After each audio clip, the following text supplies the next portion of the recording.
and let you know when it says it's officially live. Okay. And we should be online now. Okay. Let's see, and let's send that data. And yep, we're live now. All right. So good evening, everybody. Good evening. Good evening. I'll be checking my phone. Thank you guys so much for coming on in. We are having Transparency Thursday, and we are talking about everything that's going on with COVID-19 and the pandemic that is before us. But we're going to be encouraged even in the midst of everything that is going on. So as you guys are coming on in, I encourage you guys to start liking and start sharing this video with your friends, with your family. Start putting hearts out as you're on Facebook. Those who are on YouTube, start connecting with us now. I see some of you guys starting to jump on in now. So we're going to start watch parties, do whatever you need to do. We are online right now. So as you guys are coming on in, I have a special guest with me. She is no stranger to some of you, and she is my special guest at this time, Minister Jasmine Pope, native of Sandusky, and lives currently in Toledo. So I'll let you introduce yourself and tell the audience something about you. Yeah, so as he said, I was born Jasmine Aaron, but currently Jasmine Pope by way of marriage from the little town Sandusky, Ohio. Was a member of New Jerusalem Missionary Baptist Church all my life until I moved up here and joined the Manifested Word Church, which is now Canaan Manifested Word Church under Bishop Randall Parker III. I am a licensed independent social worker, as well as a licensed independent chemical dependency counselor here in the state of Ohio, as well as a licensed minister. And so I just bring the full scope of everything together from the ministry perspective, as well as the mental health perspective, to be able to help people overcome their mental, emotional, and spiritual barriers in order to fulfill their life purpose. So I'm just excited to be on live tonight with you, Reverend Strong, just to be able to encourage the people, to be able to have an open talk, because this isn't something that we talk about a lot, especially in the Black church community. So to be able to have this very open dialogue, I believe is very necessary. And I'm just excited to be a part tonight. Yes, so here it is, and I'm so glad that you brought this up, because this is affecting everybody, as we've already seen from what the governor of Ohio has said, and I know some other governors from different states have given different stay-at-home orders. So we're not going to really go into those politics, but we're really going to deal with our context and make sure those who are from different states, they can take it from their own context. So this is different. This COVID-19 has affected everyone. Doesn't matter where you come from, your social economic status, doesn't matter about your position. It has affected everybody to the fact that now all of us got to stay at home. You know, this is something that's recommended.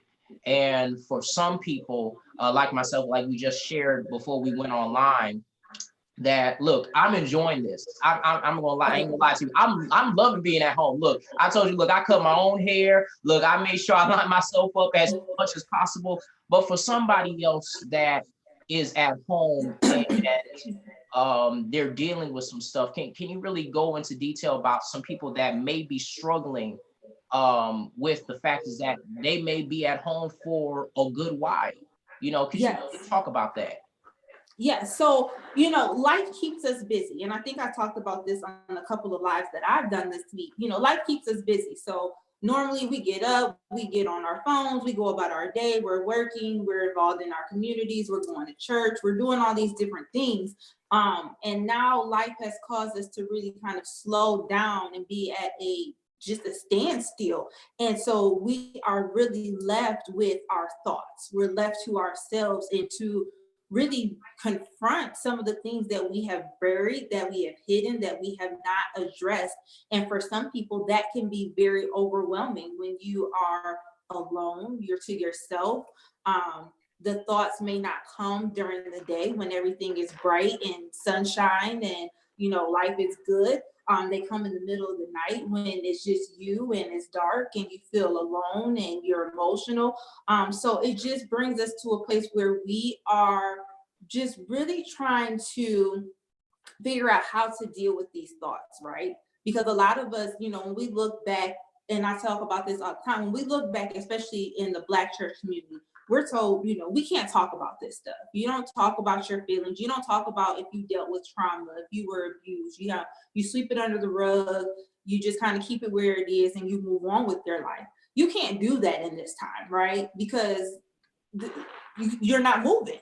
So you've got to be able to deal with these things that you're dealing with now. And so, I like to tell people to learn coping skills and coping mechanisms that can help them to be able to target their thoughts. So using things like journaling, even if it's just writing that thought down so that it's out of your mind.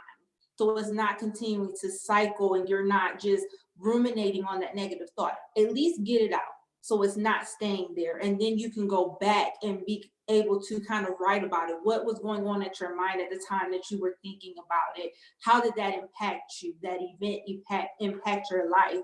What was going on at that time in your life? Why didn't you talk about it? Why has it been so hard for you to talk about it now? So that you can be able to begin to process that. Maybe you can begin to look for a therapist in this time so that they can help you continue to further process that and get the help that you need. Yeah. And really talking about that piece where, a lot of people now have to realize is that there's nothing but time that's on your side. And, with all those things that, we all got to come to grips with. So let's really go to kind of the thought that you're going to, because I really want to segue and, stay on that topic for a little bit. Right. With this entire stay-at-home order now is until May 1st. We're talking about the entire month of April.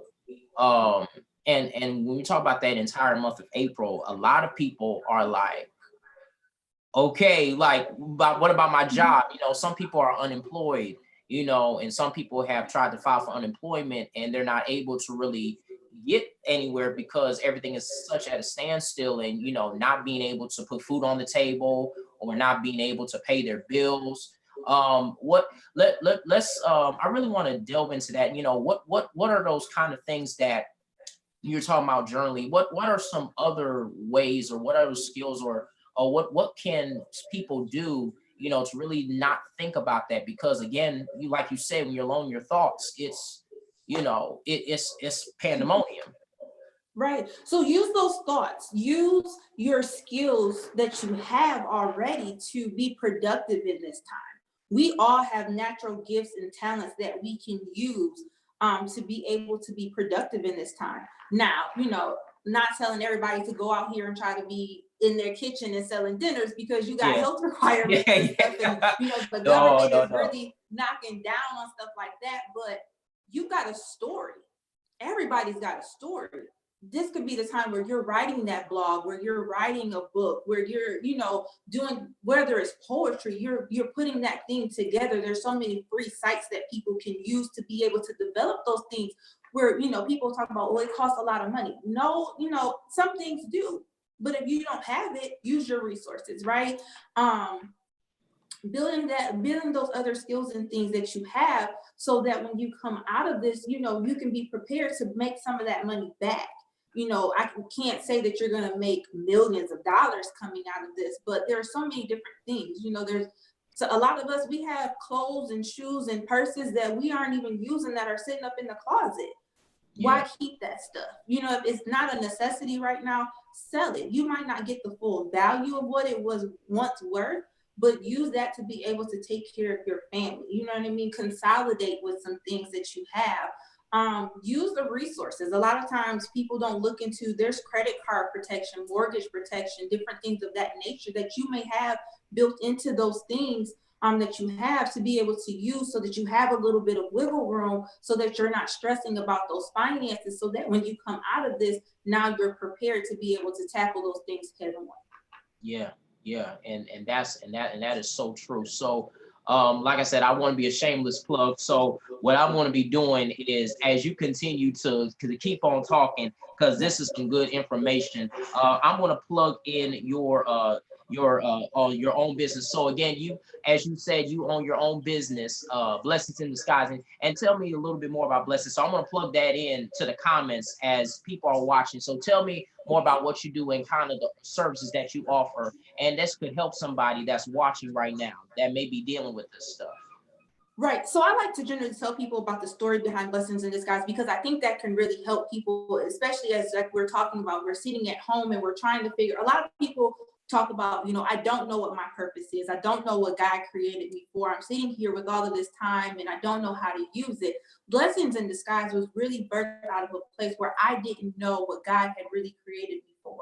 I was going through all of these different things in life. I was, a mom, I'm working, I'm trying to figure out how to make ends meet. I've just come out of a relationship. At the time, my mom was going through treatment for cancer and just had all these life circumstances going on. And I'm like, okay, God, what is all of this for? What is all of this meant for? Because I don't understand. And I was driving in the car one day and he spoke Blessings in Disguise. And, it was like, okay, what does that mean? And God just began to show me that it was the platform that he was building for me to be able to use all of the different things that I had been through, as well as all of the things that I was being educated in and being developed in spiritually, to be able to impact the world and, to help them see that you can overcome all of these things that you're going through. Because I've dealt with suicidal thoughts, I've dealt with the depression, I'm diagnosed with anxiety, I've gone through the physical health issues, and still being able to persevere beyond all of those things, right? And so, just being able to come out of all of those different situations that I've been through and currently still going through, because life is not without tests and trials, right? So yes. We never we might come out for a period, but tests and trials come to continue to work our faith, to develop us and make us stronger for the levels that God has us to go to, right? So, God blessed me with Blessings in Disguise, and he started it out just as, sharing little tidbits of my life through social media and spreading encouraging words, which then led to the development of my blog. And then from the blog, I developed the counseling and coaching business where, after I got my license, to be able to have people, whether they come to my office or we're doing online coaching sessions, to be able to help you, like I said, overcome those mental, emotional, and spiritual barriers to really pursue your life's purpose. Because at the end of the day, that's what it's all about. If we are pursuing our life's purpose, then we're not doing what we're here for. And so I just really believe that there needs to be more awareness among, not that we don't need mental health awareness among everybody, because it's definitely necessary, but I believe that among us as African Americans, we don't talk about this enough. We sit at home and, we're isolated a lot of times, or we're told not to talk about our issues. And I just don't believe that that's the case. I believe that, yes, God gave us the church to be a great tool, and he gave us pastors and preachers and teachers, but they can only do so much. They only have a certain level of skills, and that's why he equipped those of us with the necessary skills in mental health and social work and counseling to be able to take it a step further, to be able to provide people with the true understanding of, if they have a diagnosis or if they're just going through some life changes, to be able to help provide them with those necessary skills and tools that they can use to go to the next level. And so I think that's very necessary when we talk about this time period, because when we come out of this, we want to have all of those necessary skills and tools to be able to continue to build going forward. And I believe that that's the job of all of us that are out there, pastors, preachers, counselors, social workers, whoever. The church isn't the same right now because we're not in the building, we're not behind the pulpits, we're not reaching people the same way. So we've got to change how we're reaching people.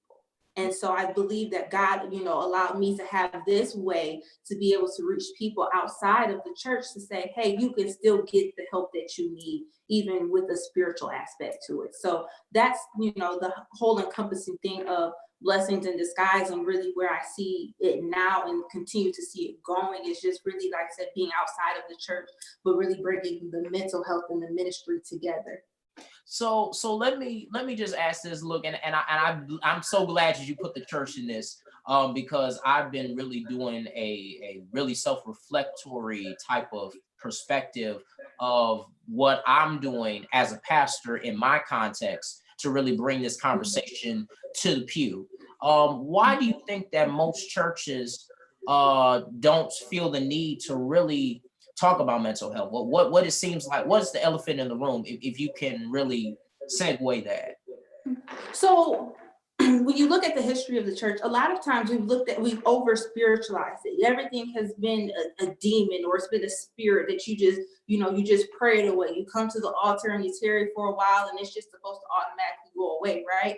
Mm-hmm. And in some cases that is very true. Some of it is a spiritual thing, but sometimes it's, I'm going home and I'm literally being abused by somebody. Wow. Coming to the altar and getting prayed for is only a temporary solution to an issue that I'm dealing with continually at home, right?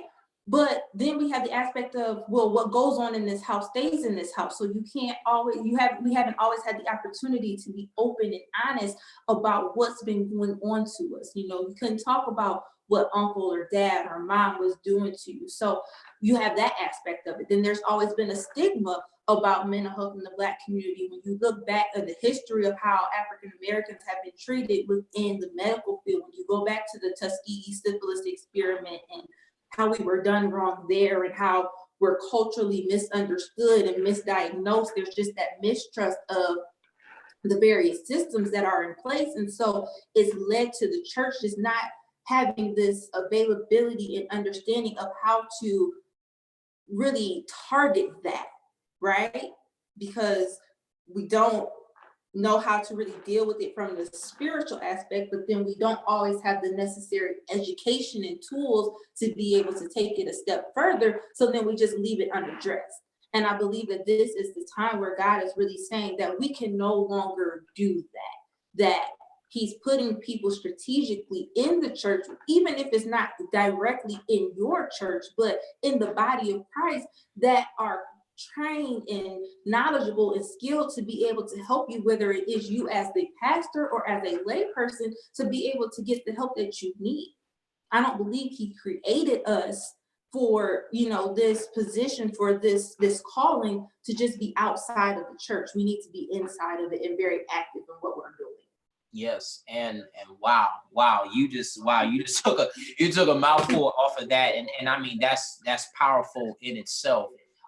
So even during this, so let me ask you this, as a mental health counselor that manages and does these things, what can you say to the faith leaders, those who are pastors? Actually, hold on, let me hold on with my thought. I got a question here. Okay. So so the first question comes from Pastor Lamont Higginbottom. Bless you, Pastor Higginbottom. He's asked, are we seeing more pastors reach out to more clinical resources in the 21st century? I believe there are. I don't believe there are enough, though. And I don't know if that's because of fear. I don't know if it's because of just a lot of times, and I say this openly, I tell this to my pastor all the time. Pastors can't be Superman.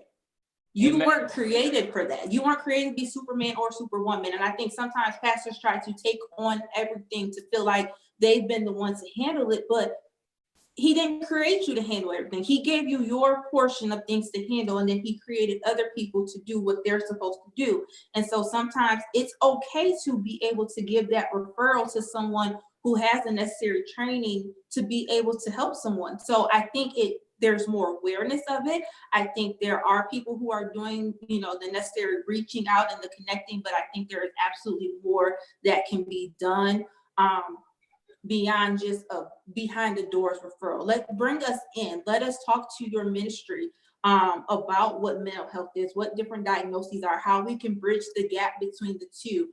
What services can we offer to the church? And it's not, for me, it's not about money. I don't mind coming in and doing a training to your ministry for free, or doing some services for your members for, a short period of time for free, because that's what's needed.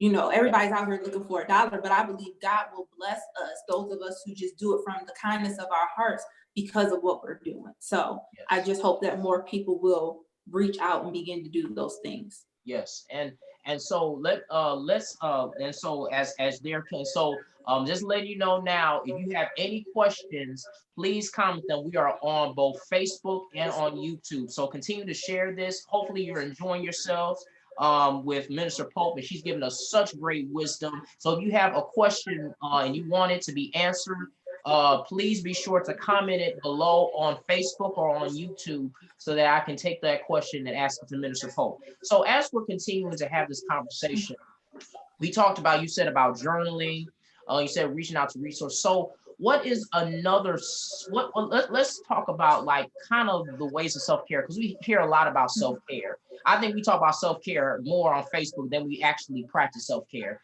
And I think that's just my opinion. Now that we're now stuck at our house, and some of us may have people in our lives, spouses or parents or children, and we see them, we're in their faces a lot. Now we're in their faces like 24/7.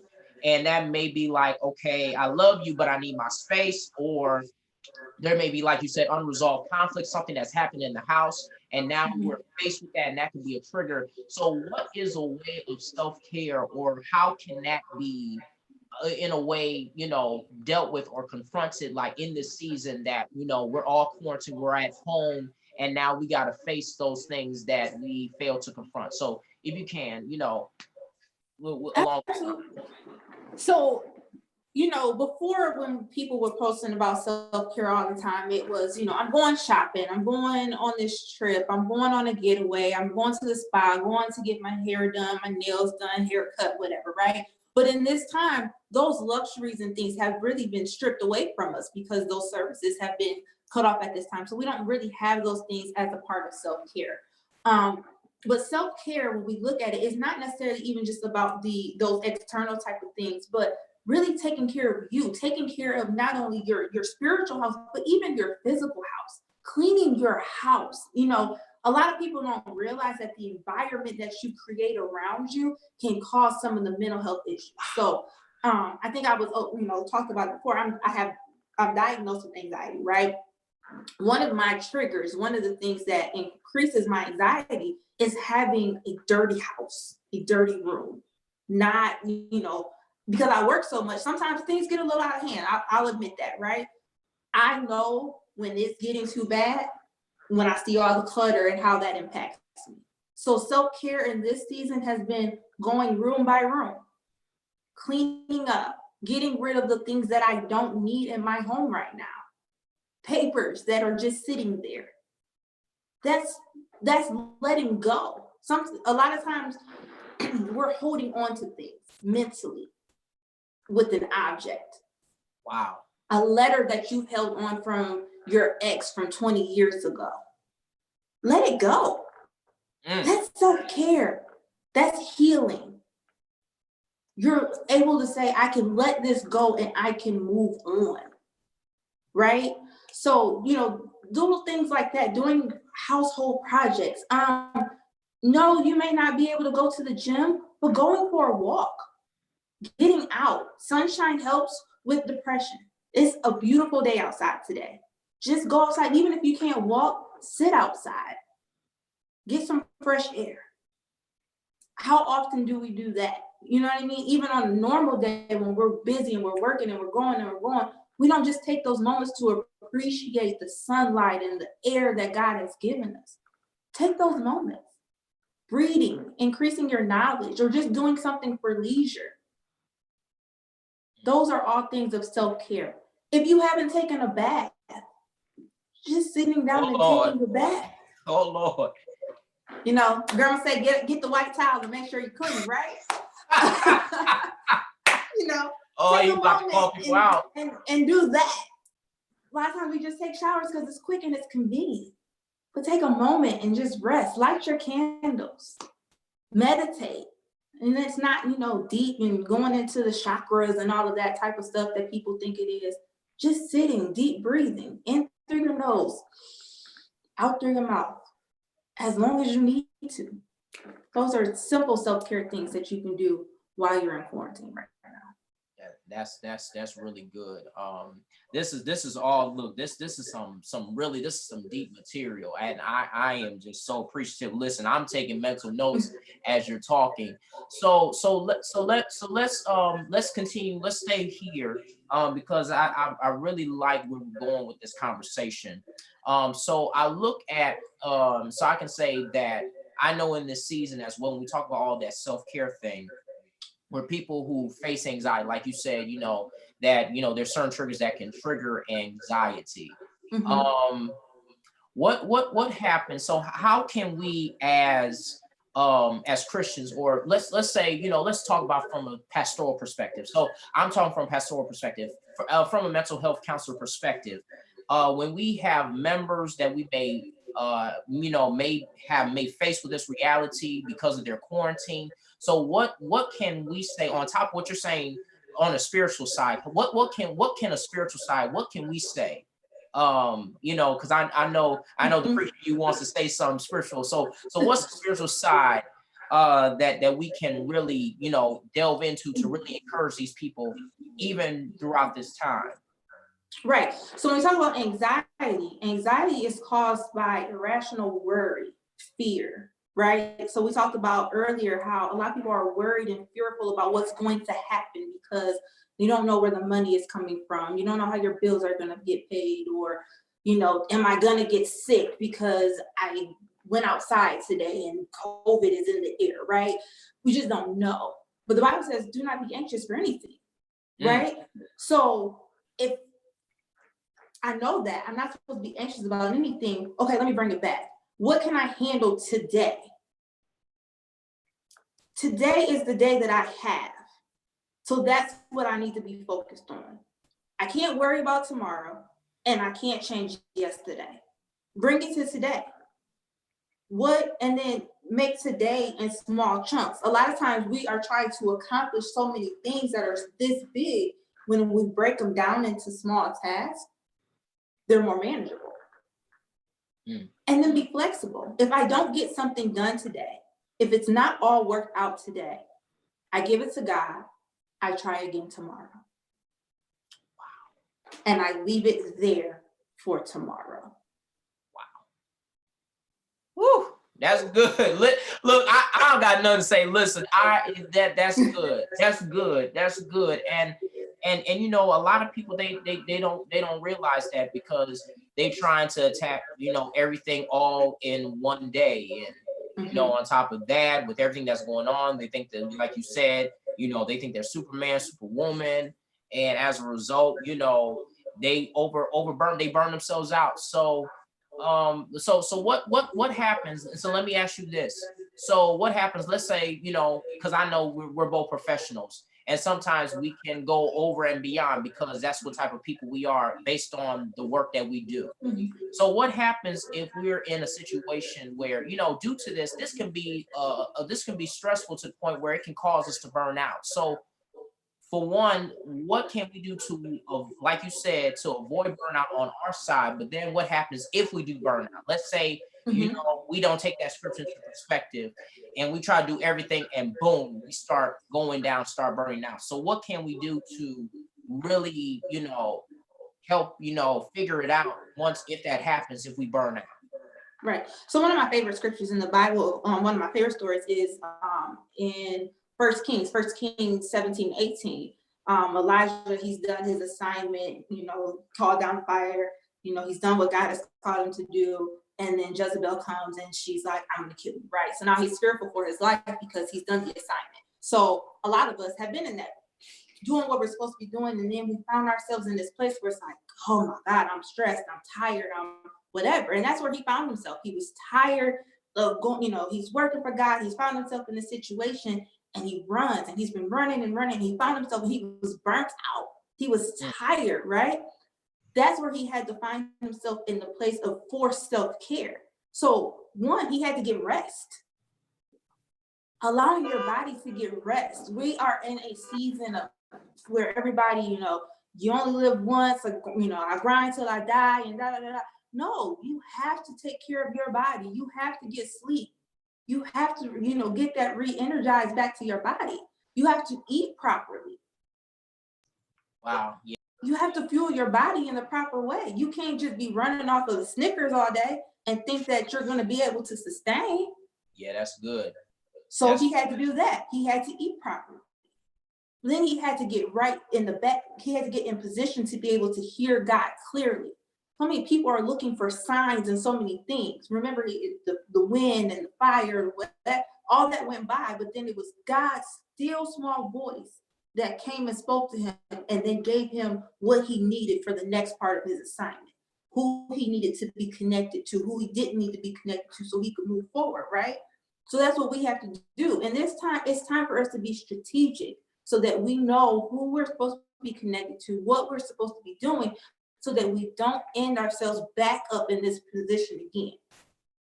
Because as many of us, as frustrated and as worried as we are, this is a time of preparation for us to figure out, how do we not end up here again? Mm-hmm.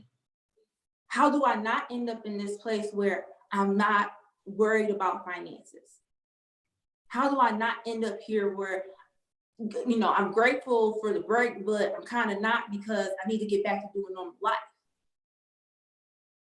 You don't want to end up in that place. So you got to put the necessary things in place now so that it doesn't happen again. Yeah, yeah, and wow, listen, I'm just blown away. I'm trying my best to try to. You're just talking so much truth right now, because this is what we need. This is on time, you know, especially with this announcement that's been given. At first, we thought it was going to be April 6th. Now it's been pushed back to May 1st. And, you know, this is a new reality that, you know, we need this, you know, to be encouraged, you know, while we're at our homes or in our places of safety, you know, that, you know, we gotta do what we need to do. So that being said, so back to you saying being connected with people. So when it comes to that, when we talk about space, so how can we, and I kind of tried to allude to it, but I think someone interrupted. So let me ask you this: in what way, if we are dealing with a reality, if we have people close to us that may be like, let's say I need my space, and we living together. So is that okay if I say, look, I love you, but I need my space? Like how can we say that without, you know, sounding bad? When it comes to mental health, you know, stuff like that, you know, that I would say not social distancing, but, you know, current distancing. I think there just has to be a way that you have open and honest communication to be able to say that, right? So there are times, you know, I'm married, we have 3 children in our household. There are times where we just want a break from one another, right? Because it just be overwhelming. And the 4 she loves to talk. So look, we just need a space. So we have found just different ways where it might not be that we come out just outright and say, look, I'm done for the day. You know what I mean? But we have some different code words that we say that's like, okay, I respect that you need your time. Sometimes it's just, look, I'm going downstairs for a little bit. I'll be back. Cool, I understand. You know what I mean? And it doesn't make me feel some type of way that he wants to go downstairs or that I want to go downstairs. It just lets me know, like, we're just at that moment, and that's fine. You know what I mean? Sometimes we put our emotions into it, right? And the emotions can create a bigger situation than what it has to be. You are entitled to have your emotions, but don't let the emotions cause a bigger situation than what's necessary. And so finding those ways to communicate what's most effective for you and those who are in your household, or maybe someone who may not even be in your household, but to be able to let them know, like, look, I'm not, you know, not mad, I'm not upset, I just need a me moment. Yeah. That's a part of self-care. Because being around so many, you know, different people and energies and all of that can be very draining. Can be very draining. And you do need that time to yourself to just woosah, let go, get yourself together, and then I come back and I'm good. Yes, that's good. That's good. That's good. And listen, we got another question for you. Okay. This comes from Sister Dawn. She says, how do you transition back to normal after a pandemic that has caused the loss of a loved one, and after your job you have caused you to have, okay, so let me just, this is a two-part, so it's a long one. Okay, so let's go with, so how do you transition back to normal after a pandemic, and you probably lost a loved one, if that's a reality. So how do you transition back? How do you heal from that? So let's start with that first question. So I don't think that there is going to be a return to normal. I just don't. Life isn't going to be the same as we once knew it, right? Because this has affected us in such a different way. You know, even a normal loss is one thing. So even when we're not prepared for it, it's just kind of like, okay, loss is loss. But to deal with a loss in this season of life where it's just so unexpected, you aren't really given that moment to grieve because you're not able to go into the hospitals, you're not able to connect. The funerals and things are, they've gone back and forth with, you can have people there, you can't have people there. It just changes the dynamic of it, right? So you have to find what is best for you to grieve. Everybody's grieving. There's, we have the cycle of grief, but everybody's grieving process is different for them. And so don't let anybody tell you that your grieving process is wrong. You have to allow yourself to feel what you need to feel and go through that. And then you adjust accordingly to figure out what will be the new normal for your life once you come out of this, whether it's for your own financial purposes or for the support or whatever the case may be, because we're not going back to the same way of life when we come out of this. No, things are changing. So with that being said, so let me ask you this question. So the next question is, I guess, if you're transitioning back to a job, so as you know, this social distancing, not within 6 feet. So let me ask you this. So how do you transition, I guess, back to a job? So if you have social interaction, how do you transition back, I guess? Because like you said, things are not going to be the same once it's over with. So I guess, how do you transition back? Let's say if you've been unemployed and your job was social interacting. I'm trying to, I'm hoping, I'm asking whatever they're asking in the correct way. So if you can kind of touch on that, if you I can. think the biggest thing with all of this is, at the end of the day, you can't control anybody else. You can only control yourself, right?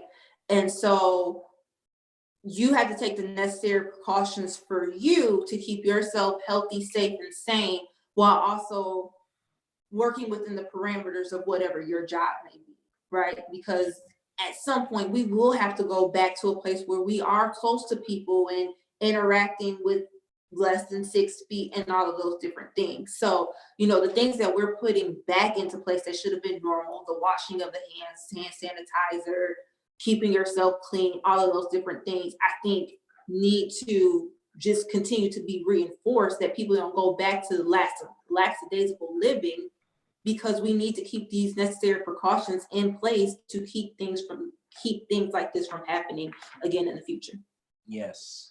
So with that being said, okay, yeah, okay, so yes, so I did answer, okay, so that I did answer that. So let's talk about, since we're talking about employees, essential workers. So we all know someone who's an essential worker. People on the front lines. I've seen posts already. I've talked, administered to people. This is hard. I mean, let's be honest. Like, for us, we can stay home, but for those that are essential, they got to be on the front lines. Can you like give some type of coping mechanisms, because I know this can cause anxiety for them as well. That they got to be on the front lines with not knowing, being worried that they may carry something or may catch this virus, or if they go home to their family, if they got elderly people that they take care of, or they got children and they're susceptible, what type of coping mechanisms can you say that can help them, because this is hard for essential workers. Yes, yes. So I'm big on making sure you create an atmosphere that is conducive to keep yourself in a positive mindset, right? It's so easy, especially with the governor. We know the governor's coming on at 2. You know, the radio and all the other media outlets are going to have COVID-19 flashing all day long. Keep your atmosphere positive, right? Whether you're listening to podcasts, you're listening to somebody's sermon, you're listening just spiritual or just positive, uplifting music. Keep yourself in a positive mindset, because the mind is what holds a lot of negativity. Our mind tends to go towards the negative side versus the positive side. So when you can keep your mind in that positive place, it helps everything else to kind of stay or be as positive as it can be. So filling your atmosphere with those different types of things. Making sure that you have a positive support system around you. They may not understand everything that you're going through, because no, we're not on the front lines and seeing people dying, or the effects that they're dealing with all of this stuff, as a lot of essential workers are dealing with. But having positive people around you to keep you encouraged and lifted up, making sure that they're keeping you lifted in prayer in this time, because that's very, very necessary. You have to have friends that are faith-filled in this time, and not just full of themselves and worried about themselves, because you have to be lifted up. So I would say those are probably 2 very, very key things. And then when you have those times of being away from the front line, be away from it. Stay away from it. You have to take that moment back, because if you don't, you will drive yourself crazy. You will get to that place of burnout. So take a step back, do something for you. No, we can't go out and do other things, but if you can paint your nails yourself or paint a picture or whatever, do something that fuels you. And that just kind of gets you out of the mindset of all the things that you're going through on a day-to-day basis as you're out here on the front lines. That's good. Can you say that? Can you say that step back piece again? I think you just said the word. Can you say that again? Because Yes. so many people just want to say, you know what, I'm good, I'm strong, I'm gonna keep on. Can you just say that again, please? Just please do that. Yes, and I think that goes for all of us. At some point in our lives, at some point in our day-to-day basis, we have to take a step back. As much as even Jesus took a moment where he just had to take a step away from being actively involved in all of the day-to-day stuff of what he was doing, and just took a moment to get to himself, right? If he can do that, then we need to do that for ourselves. And so taking a step away, it's okay. Maybe we can't go on a vacation right now, but I had to force myself literally to lay in the bed yesterday and do nothing. Just do nothing. And that's hard for me, because I like to read, I like to just be doing my work or whatever. But sometimes we just need to take a moment and just be. That's the biggest thing. We don't know how to be anymore. Wow. We're so busy being everything for everybody. We don't know how to be ourselves. So when people come and ask us, who are you? We can talk about everything that we do, but we can't talk about us. So in this time, it's probably very imperative that we learn who we are again, and learn how to just be who we are supposed to be. Wow. Wow. There's nothing really that can be this. It just wraps itself up right there. It's who are we? And I think that's why so many people, like you said, this is scary, because now, like you said, we got to really face who we really are. Mm-hmm. And we got to just be. So with that, I don't know if I'm asking this right. I don't know if you kind of answered it already, but I want to go to that who we really are. So when we talk about trauma and stuff like that, and how it may have changed a person, and now that they may have done things like go and work, like overcompensate, like work and work and work, and they're used to being out and they're not being in the house, they're always gone and out, and now they're in the house, and now they got to face being in the house and not being out and out and out. What is a way, I don't know if I'm really asking this in the right way, and you can help me out if I'm asking the right way. So how can people who don't want to confront what they fail to face, how can they start the process, I would say, to really start confronting, or really get a taste of what they really need to deal with in this season of quarantine, now that they're not going to be able to work in, now they have nothing but time. I don't know if I'm asking that in the right way. So trauma is a twofold thing. It's partly physical and it's partly mental. Trauma, in so many words, we talk about the fight or flight type of response. That's over responsive in a person who's dealt with trauma, right? So we have to retrain them to that's not always going off in their minds and in their bodies. But then it's a mental component. And a lot of times when we talk about, at least from my experience with it, a lot of it is forgiveness. Can you touch on that? Yes. Once again, we go back and we've endured people who have endured these situations. They couldn't talk about it, or they were blamed for it, especially our young women. Well, you were doing something, you had those short shorts on, or you were in the wrong place at the wrong time. You caused this to happen. So they hold a lot of guilt and a lot of shame toward themselves for the events that happened. And so that causes them to hold all of that in and to continue to beat themselves up. And so that's where, the overworking and the overcompensation of things comes from, because I'm trying to not deal with it. And a lot of people don't know what it truly takes to be able to forgive themselves. So since I don't know how to do it, I'm just not going to do it. Right. So I think, it takes a place of just opening up to that forgiveness of self as a first step. Obviously it takes a lot more than that, and that's where a trained professional comes in to be able to help you really deal, like I said, with the physical and the mental piece of all of that together. But a lot of it just really deals with that forgiveness piece. Wow. Being able to look at yourself and say, it wasn't me, it wasn't my fault. That's good. That's really good. And so I don't want to end this because everybody's enjoying. If you're enjoying this, please give us hearts. If you're enjoying what Minister Pope is saying, listen, we don't want to leave out of here without giving her love. She has been, look, you have been blessing us. I've been looking at the comments. Everybody is blessed.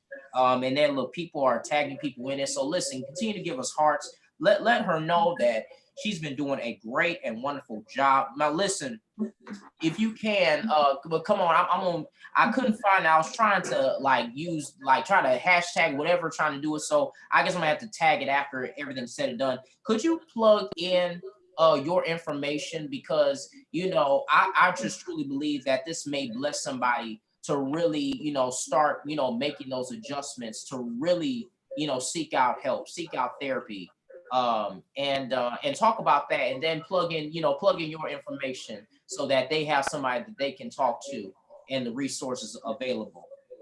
Yes, so I'll absolutely drop my information in the comment section once we're done. But you can go to my website. It's www.blessingsinDisguise. Disguise is spelled DISGUIZE.com.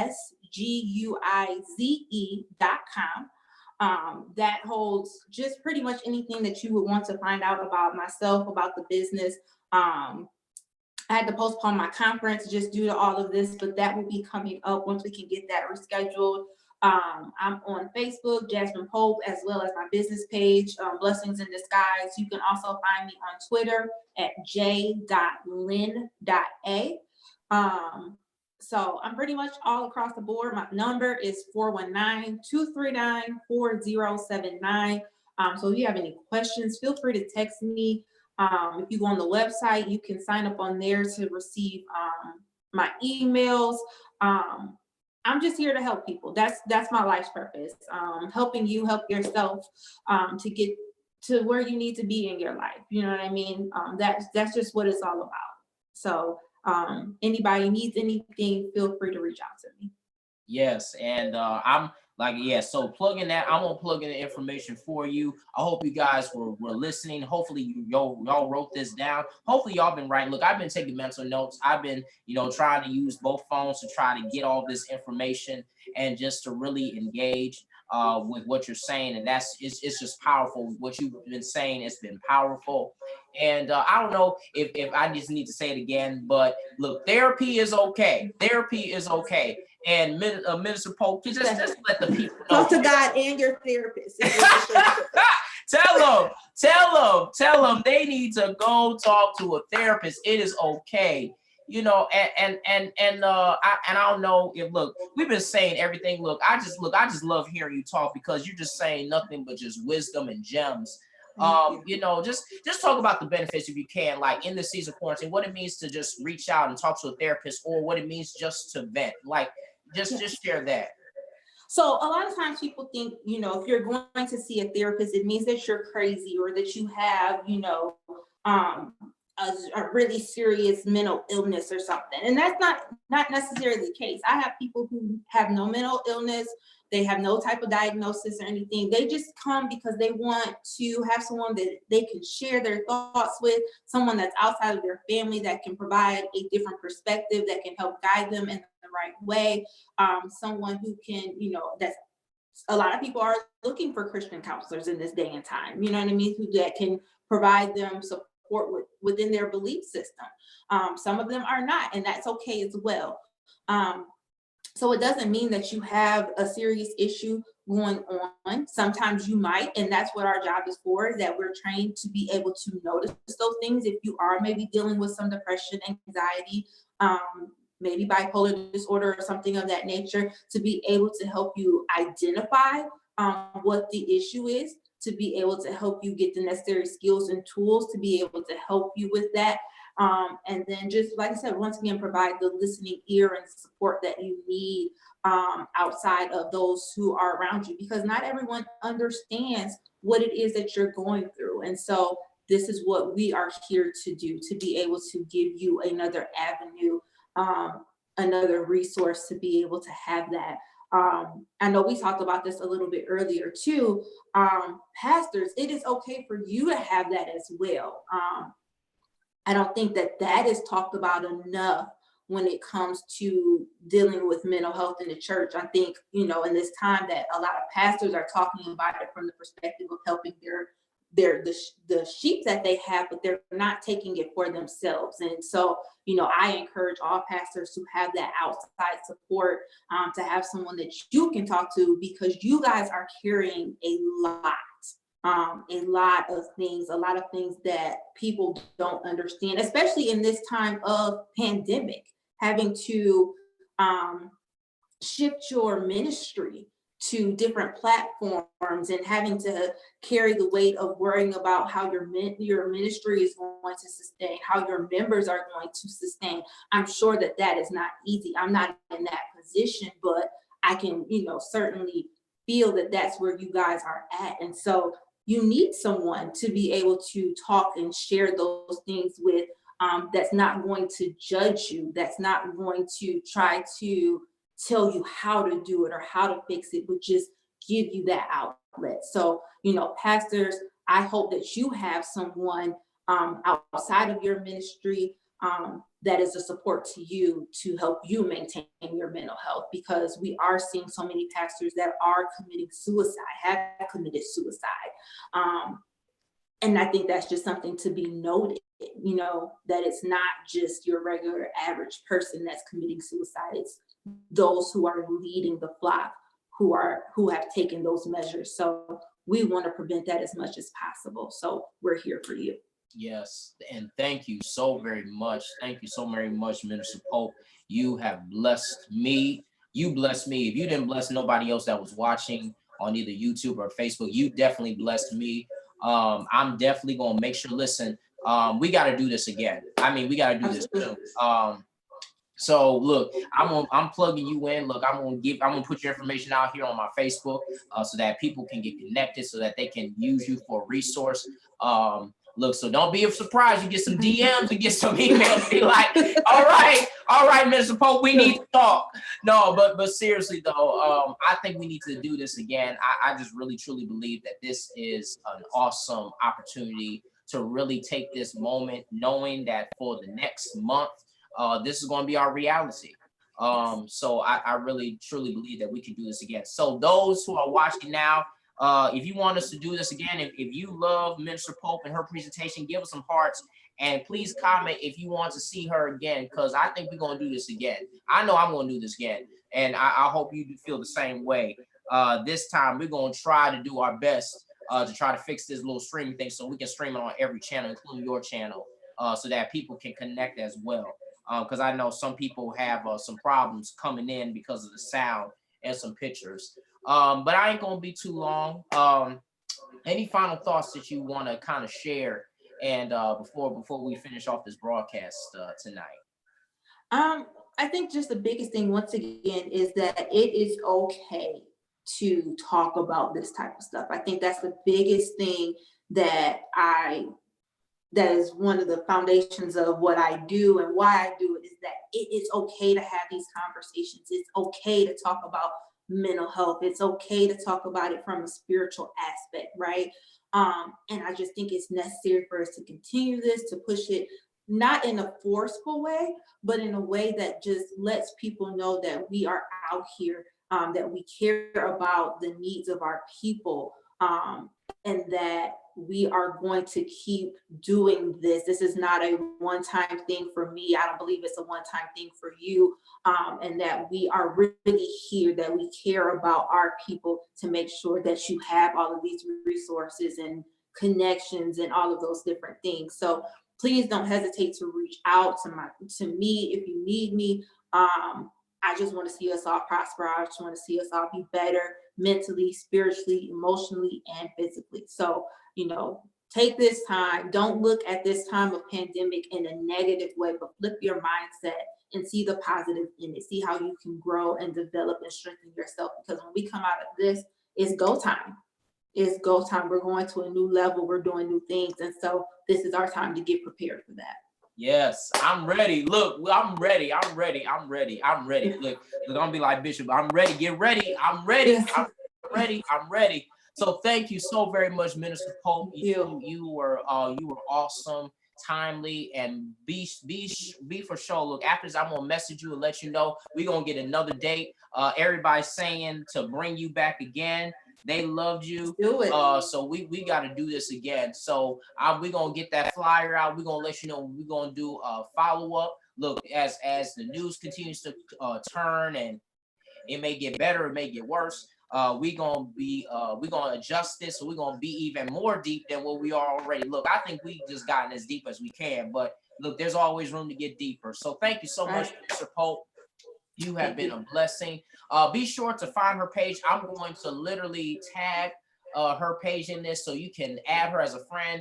Then also follow the Blessings in Disguise, so you'll be able just to contact her, reach out to her, and just give her all this support, because we believe in supporting Black businesses as well as supporting the work that you do. So thank you so very much, those who are watching. Minister Pope, you stay safe. You look what they say, wash your hands and worship. So that's what they said. So thank you so very much, Minister Pope. Thank you guys so much for watching. You guys have a wonderful evening. Mr. Pope, until next time. All right now.